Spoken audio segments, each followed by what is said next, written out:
The hologram paused mid-roar and the room erupted in laughter. A lion had just attempted to pounce on a squirrel, missed spectacularly, and rolled off a cliff. 37 alien species howled in delight, spilling drinks, slapping tentacles, and vibrating in hysterics. And seated at the far end of the galactic apex summit, Ambassador Threx of the Zarnithian High Breed raised a martini glass filled with helium vapor and declared, "Earth is a planet of clowns and kittens. Let us finally cage the circus." No one objected. Why would they? Earth had long been the butt of cosmic joke. Its so-called apex predators were either lazy, confused, or endangered. Lions that sleep 18 hours a day, bears that snore through entire seasons, and sharks that eat anything including their own kind. The rest of the galaxy had moved beyond such primitive biology centuries ago. Apex predators on other worlds could phase through walls, manipulate gravity, or infect thoughts. Earth was a sitcom playing on loop, and the audience was tired of reruns. From his corner seat, hidden behind a bulky Pluvian diplomat with feathered armpits, a single human delegate watched in silence. His name was Regan Holt, and he was under strict orders not to speak. Earth had already used its 2 chances at appeal. The third vote would decide their fate. It was supposed to be ceremonial. The zoo blueprints had already been approved. The transport ships were orbiting the moon. Every species on the Council expected Earth to roll over and submit, just like their so-called predators. But Regan did not laugh. He waited until the next hologram played a grizzly bear slipping on ice and falling into its own feces, then slipped a tiny device under the table and tapped once. Across the void of space, deep in a black site jungle on Earth, a secure vault opened with a hiss. Lights flickered. Steel groaned. Inside, something ancient and engineered opened its eyes. "You think our beasts are jokes," Regan whispered as the Council howled again. "Wait till you meet the one that learned to hate you." In the vault, the creature stood. Its muscles shifted like hydraulics under striped fur. Eyes that once belonged to a simple Bengal tiger now glowed with bioluminescent tracking systems and cognitive mapping overlays. It had no name in the records, only a designation: Project Stripe. Engineered in the ruins of 27 failed programs. Raised without fear. Trained without mercy. Taught to adapt to any predator, any terrain, any weapon. It had been asleep for 10 years, frozen in case humanity needed a miracle. Or vengeance. The doors melted, not opened, as Stripes moved through the lab. 2 guards raised their plasma lances. The cameras fizzled. One moment they were watching a corridor. The next, only static. Outside, alarms wailed. Inside, no bodies were ever found. Only claw marks on reinforced alloy that required weeks to dent with machines. Meanwhile, on Zarnith Prime, the Apex Summit reached its final vote. The Arcturian War Crows cast the first yes. The Pluvians followed. So did the Trinari fungal mines, the octopodic twins of Bethelos, and the sentient cloud entity from Sector Omicrolon. It was nearly unanimous. Earth would be repurposed, its ecosystems converted to themed biomes, its beasts displayed like outdated relics. Before the final vote, the Zarnithian Chancellor rose. With exaggerated smugness, he addressed the chamber. "Let us not condemn Earth in anger. Let us remember their contributions: the inflatable pool, the spice known as pumpkin, and the noble creature they call the llama, whose only skill is to spit when provoked." A few aliens tried to suppress laughter. They failed. Regan Holt stood. Every eye turned. A ripple of scandal moved through the air. He had no right to speak. But the Chancellor gestured permission with an amused flick. "You've studied our predators as jokes," he said slowly. "But not one of you studied the silence between their movements. You mocked the lion because it rests. But you forgot what it does when it wakes. You saw our tiger only in zoos. You never watched it in war." The laughter faded slightly. One alien murmured, "What is a tiger?" Regan tapped the device again. It transmitted a single image to every seat in the chamber. A paused video frame. Mid-roar. Mid-leap. Mid-slaughter. It showed Stripes with claws extended, caught in the act of ripping through an armored drone that had been designed to withstand fusion bombs. Blood and gears flew together. Behind it, in the burning trees, the faint outline of another kill could be seen. Unarmed. Unstoppable. "What have you done?" whispered one council member. "We didn't do anything," Regan replied. "We just stopped locking the cage." Back on Earth, Stripes reached the outer perimeter. The jungle was still. Too still. 5 drones descended, each equipped with multi-spectrum camouflage, auto-targeting turrets, and vocal deterrent. They began projecting the voice of Dr. Anika Voss, the scientist who designed the program. "Calm down, Stripes. Cease engagement. Sit. Stay." The tiger tilted its head, then disappeared. The drones began failing one by one. Not with explosions. With silence. Every feed cut out mid-frame. Eventually, only the last drone remained. It scanned. It found nothing. Then a tail flicked across its lens. One flick. Then the world ended. By the time Voss arrived at the site in a helicopter, all that remained were shredded circuits and one message carved into a tree. "Not yours anymore." She stepped out, heart pounding. Stripes had never shown signs of rebellion. It was obedient to a fault. But something had changed. Something had awakened not just muscle, but memory. Back in the summit, the Chancellor sat pale and sweating. "Cancel the vote," he stammered. "Delay. Send a scouting party." One being objected. "An insectoid general named Krwaxek. Earth has no right to intimidate us. We are the apex. Let us see how this tiger performs. I offer our champion predator, the Night Maw of Sargon 12. The council murmured. A challenge was issued. Stripes would face the Maw in a neutral arena. Live streamed across 7 galaxies. Regan smiled and bowed. On Earth, in a distant rainforest, the tiger paused beside a waterfall. Its ears twitched. A faint, deep growl rolled through its chest like thunder. The hunt had begun. The galaxy would learn. And this time, the punchline had claws. The arena was a moon orbiting the dead planet of Vokran V, chosen for its zero native life, jagged terrain, and atmosphere tuned to broadcast high-definition bloodshed across the cosmos. Hovering above the cracked surface were 100,000 observation drones, each live-streaming the event to billions of viewers on every civilized world. The Galactic Council had spared no expense. This was not just a test of Apex might. It was entertainment, politics, and ego all wrapped into one brutal spectacle. And at the center of it, standing alone on a ridge of black volcanic stone, was Earth's final rebuttal to the galaxy's laughter. Stripes had been transported via cryopod under heavy sedation, although no one was confident sedation worked anymore.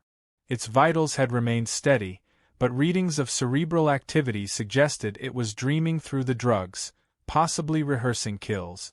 The moment the cryoshell hit the arena floor, the pod hissed open and the tiger stepped into the light. No hesitation. No disorientation.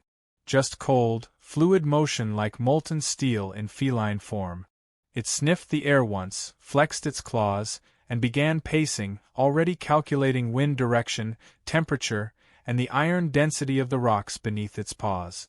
On the other side of the arena, a shuttle hissed open and released the Maw of Sargon 12.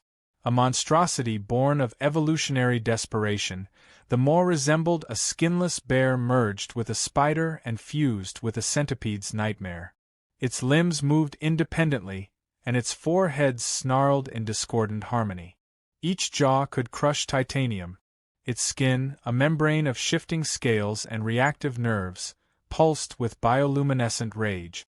For all its grotesque horror, it was undefeated across 27 recorded kills. It had devoured an ice whale alive, eaten a lava serpent mid-eruption, and once caused an entire moon to be quarantined after an unplanned mating ritual with its own reflection. Spectators leaned in across galaxies. Bettors screamed in bars, domes, and data forums. The odds placed Stripes at 4% survival. After all, Earth's tiger had never been tested outside its home world. and no one, not even humans, knew the limits of its modifications. The Maw saw its opponent and roared, sending tremors through the rock. Stripes did not flinch. Instead, it sat down, perfectly still, eyes locked, tail flicking once, observing, calculating.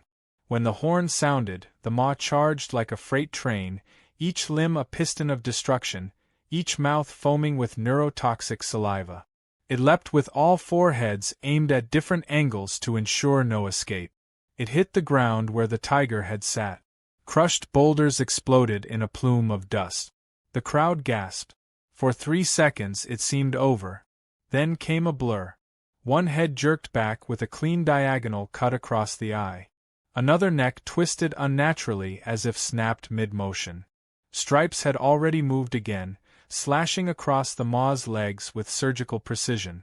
Not to kill. To study. To disable. The Maw screeched in alien tongues and thrashed, launching acidic bile and carbonite breath. Stripes disappeared into the terrain, using shadows and broken terrain as cover. The tiger was not just fighting. It was teaching. Every attack baited a reaction. Every escape measured response time. It was learning faster than the Maw could comprehend. An hour passed.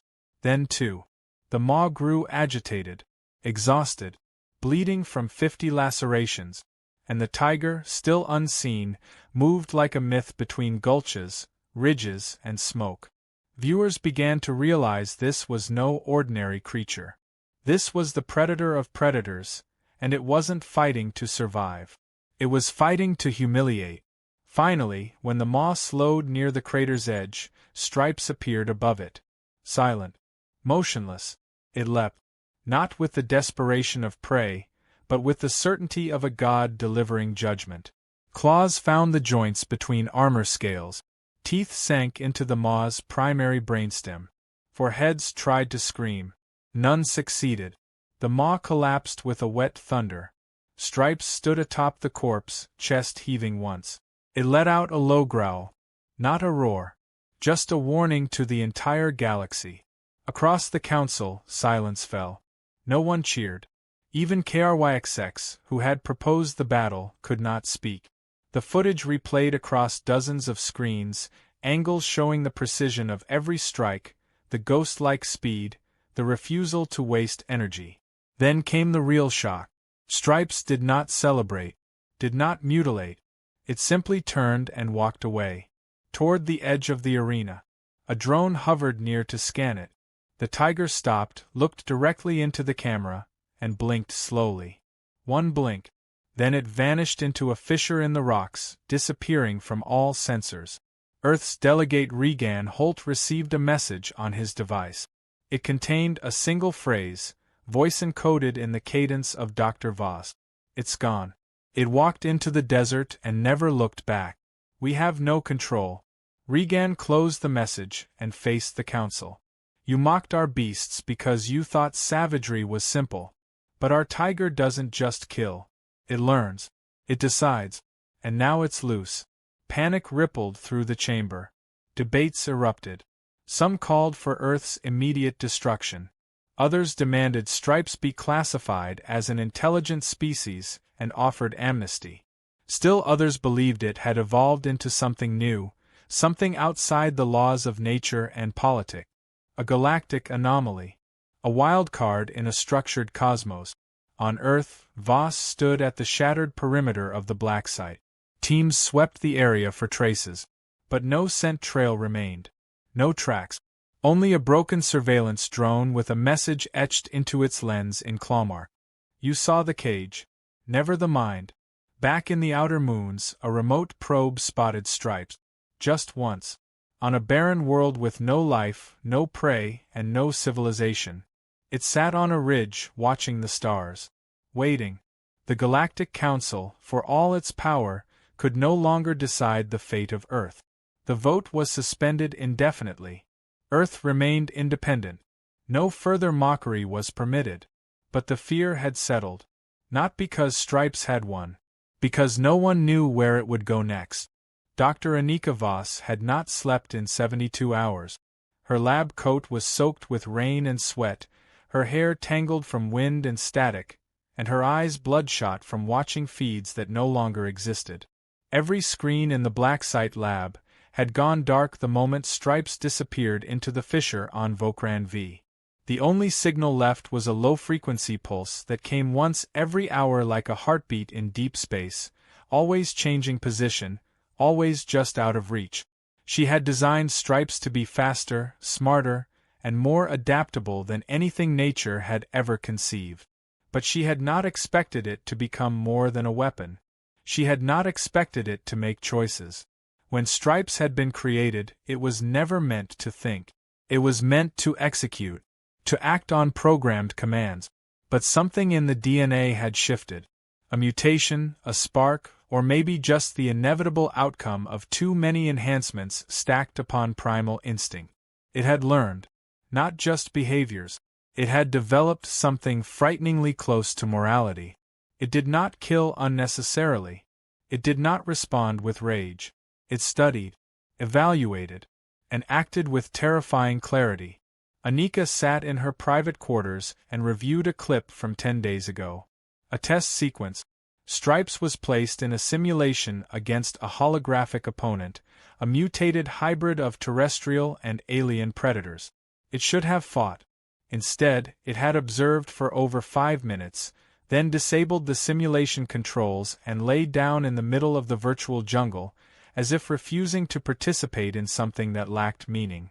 She remembered walking into the chamber, expecting defiance, only to find the tiger looking at her with eyes that held questions she could not answer.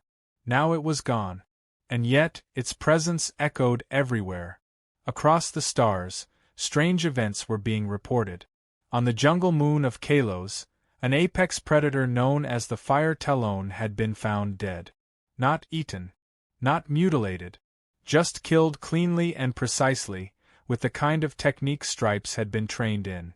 On the desert plains of Myrath, a warlord's elite war beasts were discovered unconscious, not injured, merely sedated and left in a perfect circle, as if to send a message. No witnesses ever saw the tiger, but footprints had been found. Large, silent, familiar. The Galactic Council had gone into emergency session 3 times in 1 week. Some members believed Stripes had become a planetary threat. Others believed it was the first sign of a new intelligence rising from Earth, a sentient predator with a sense of purpose. Entire religions began forming on outer worlds, worshipping it as the spirit of judgment. It was both feared and revered, mythologized and analyzed. Everyone wanted to find it. No one could. Except one. Hidden deep within the administrative branch of the Galactic Council was an intelligence unit known only as the Archive. Among its agents was a shapeshifter named Core. Its species had no bones, no gender, and no fixed form. Core had spent 12 years embedded on Earth, learning human behavior, mimicking their culture, and studying Stripes under the guise of a junior technician. The plan had been simple: observe, report, sabotage if necessary. But Core had failed to account for the unexpected. Core had grown fascinated, not just by the tiger, but by the woman who had created it. Anika Voss had never treated Stripes like a weapon. She spoke to it, fed it with her own hands, gave it puzzles. Yes, actual printed books. One day, Core had watched the tiger swipe open a novel Anika had left behind and stare at the pages for over an hour. There was no scientific explanation for that. There was only curiosity. And somehow that was worse. Now, as galactic panic simmered and patrols were deployed, Core made a decision. It was not loyalty. It was not rebellion. It was necessity. Because something had shifted in the balance of power. And the only one who truly understood what Stripes had become was Anika Voss. Core revealed its identity in her lab without ceremony. One moment, a human male assistant. The next, a silver mass reshaping into something between liquid and glass. Anika did not flinch. She had always suspected. "You knew I was watching," she said. "I watched him too," Core replied. "Not him. It stopped being an it weeks ago." Core hesitated, then nodded. The Council wants it found. They are deploying the Apex Directive. You know what that means. Anika clenched her jaw. Apex Directive was the Council's clean-up order. No capture. No negotiation. Just elimination. A team of planetary-level predators bred only for this purpose. Then we find him first, she said. We? You helped it escape once. I read the logs. You delayed the lockdown protocol. Why? Because it never attacked me. Because it spared a spy. Because I think it sees us the way we see ourselves. Desperate. Arrogant. Lost. Anika moved to a terminal and pulled up a map. It showed dozens of locations marked with red. Sightings. Corpses. Patterns. He's not hiding, she whispered. He's leaving clues. Kor leaned closer. These are all ecosystems that were colonized, modified, exploited. He's sending a message. He's choosing targets that represent what he hates. What we all should. They stared at each other for a moment, then began packing. 3 days later, on a forgotten moon covered in frost and fog, they found the tiger.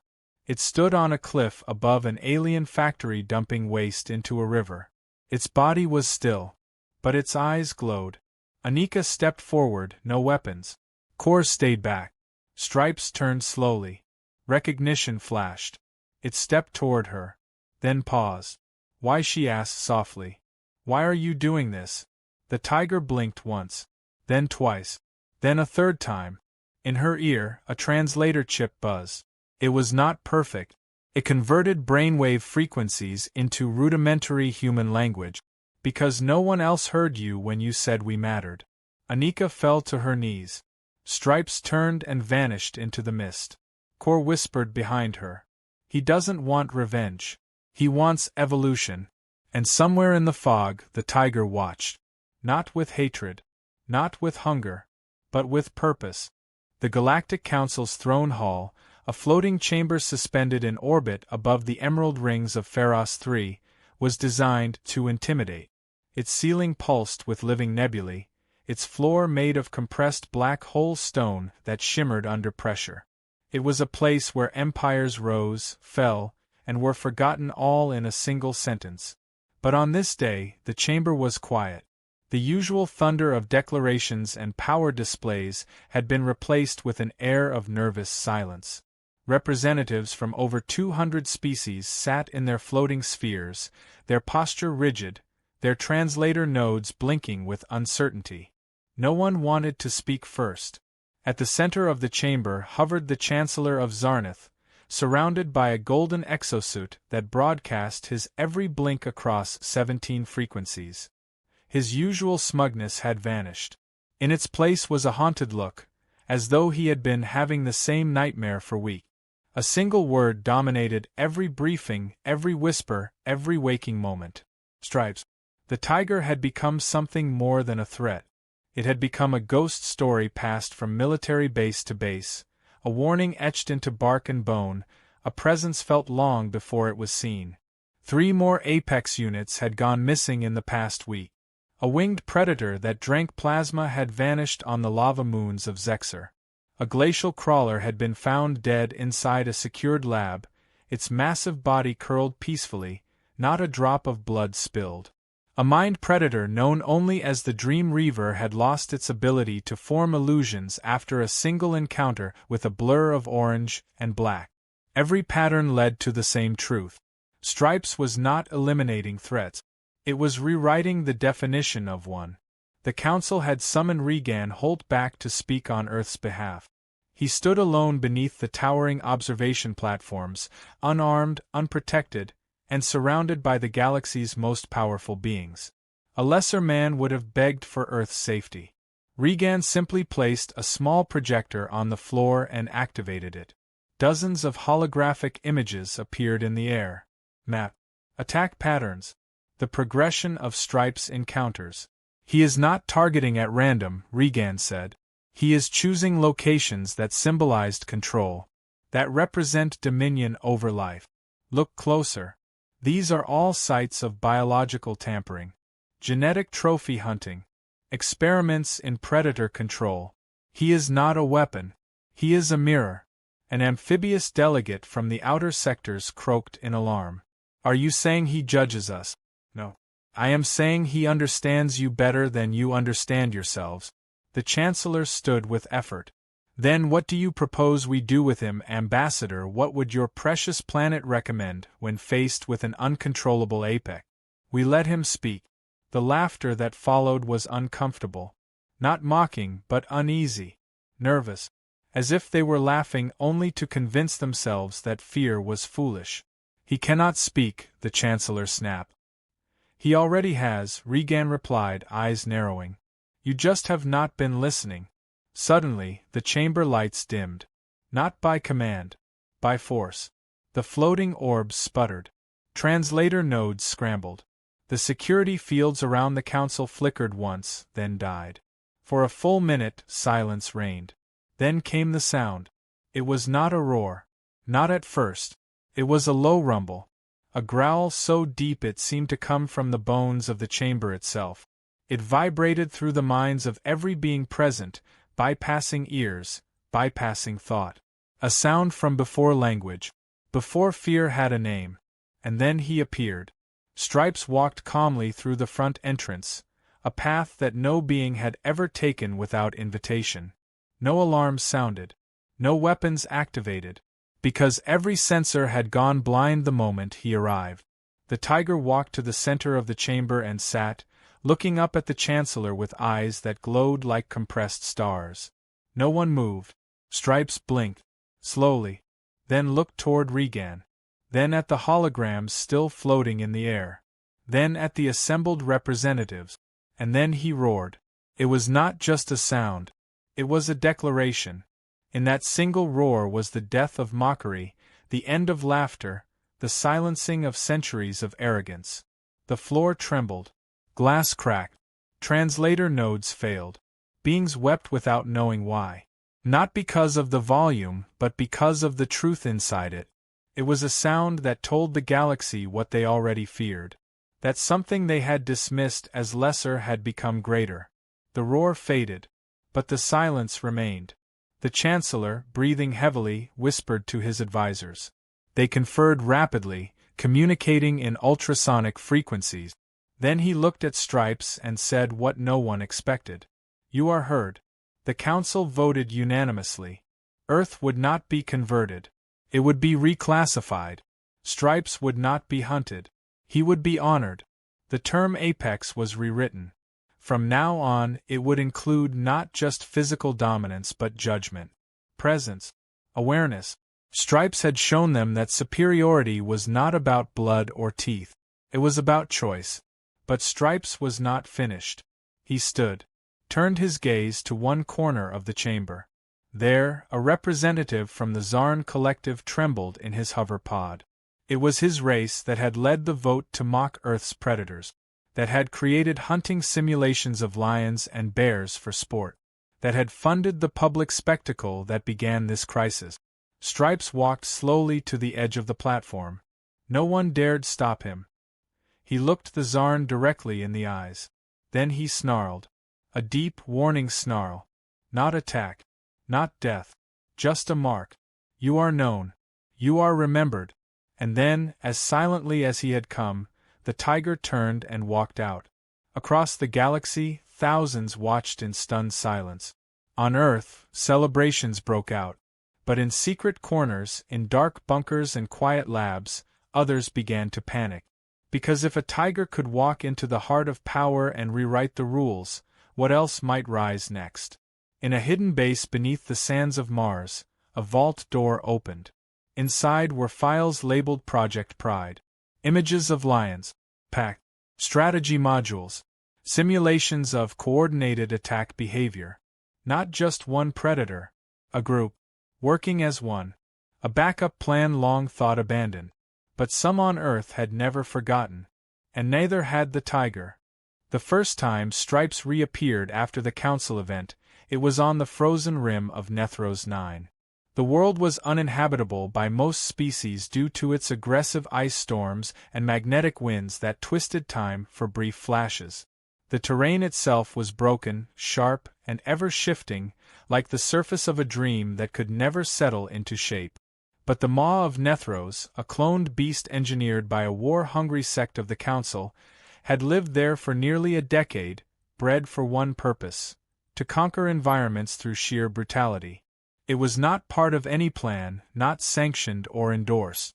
It had escaped years ago, and had become a living ghost of the frozen moon, a remnant of reckless experimentation. When Stripes arrived, the Maw sensed him immediately and charged, claws smashing through glaciers, its roar muted by a blizzard that swallowed sound. Hours later, all that remained was silence. The Maw's body was found curled near a lake, untouched except for a clean line across its throat and a paw print burned into the ice beside it. Word spread like fire across the galaxy. Stripes was no longer bound to Earth's defense or its own survival. It had become something else entirely.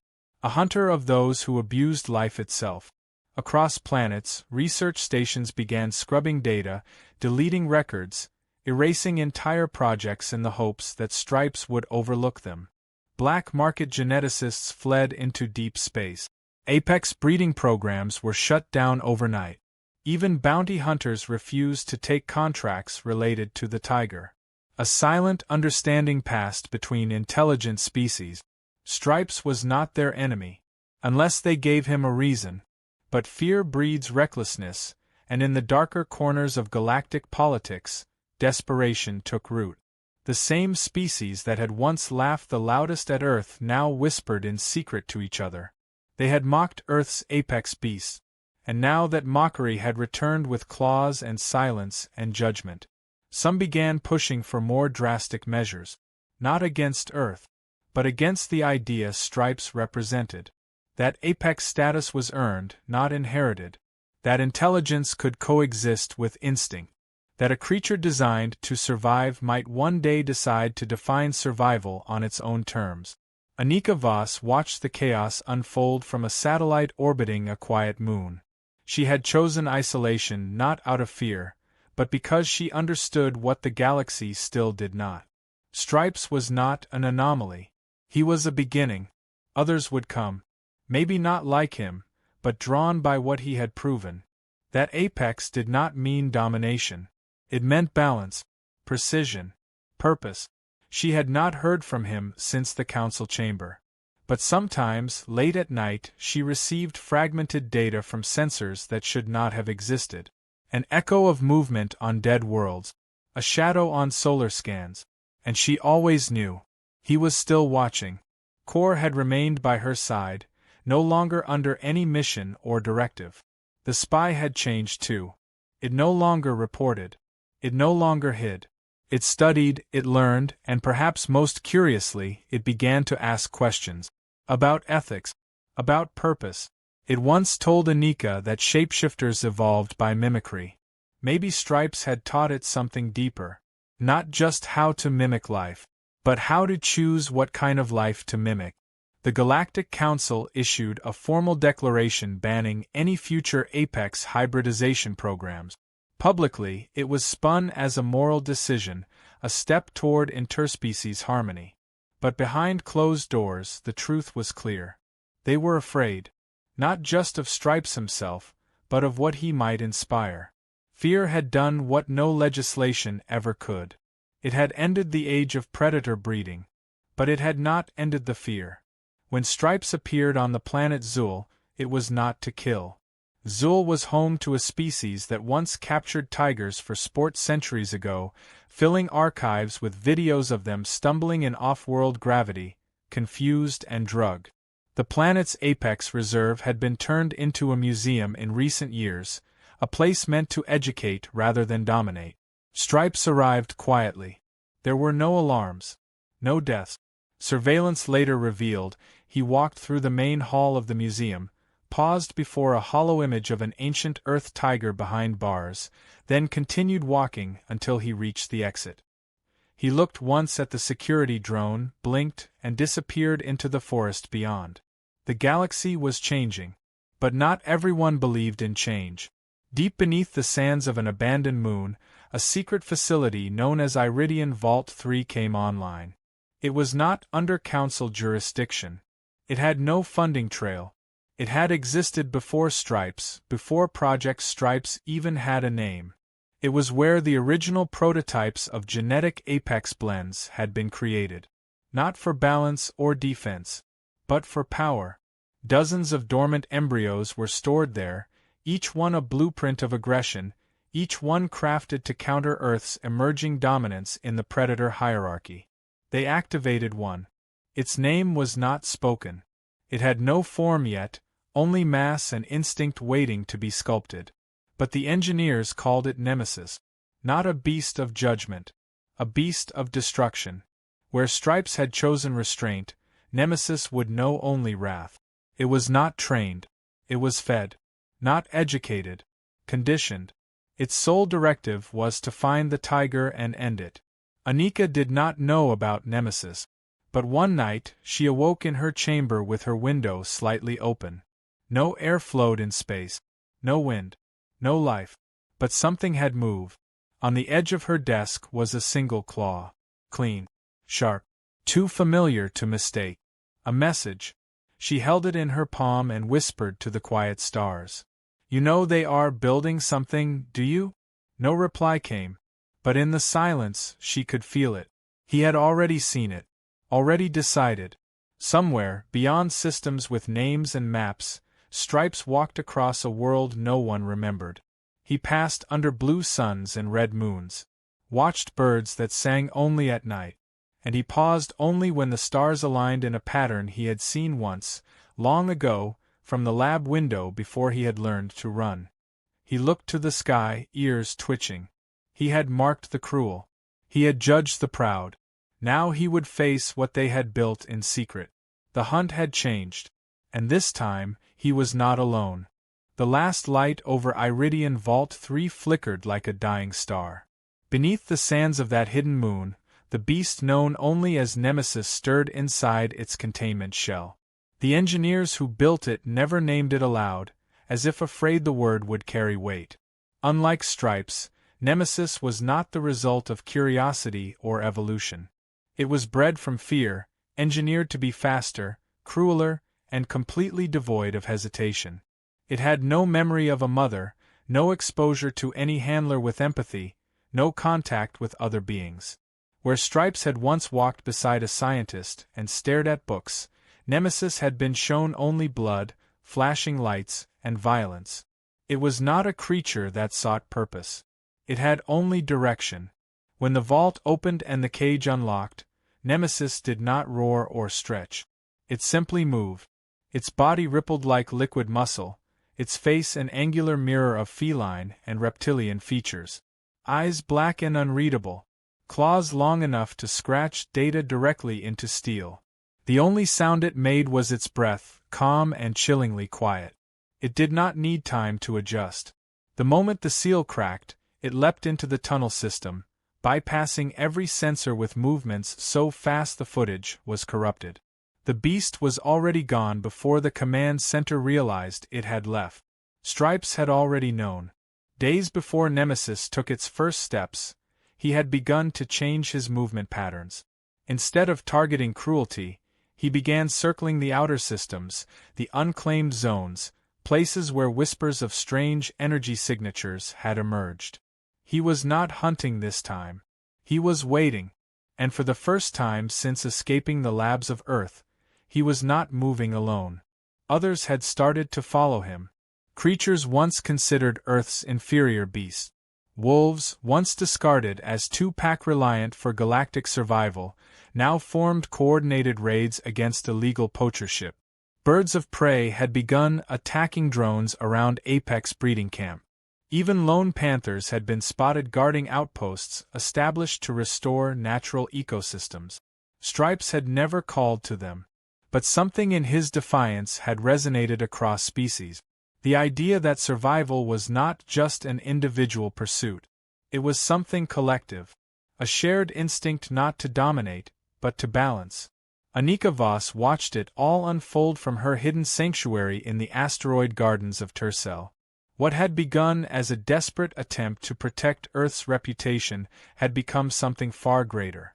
The tiger she had built had become a symbol of resistance across thousands of worlds. But it also had become a target. Reports of Nemesis spread in fragmented footage. Ships vanishing mid-warp. Stations left destroyed with claw marks that did not match Stripe.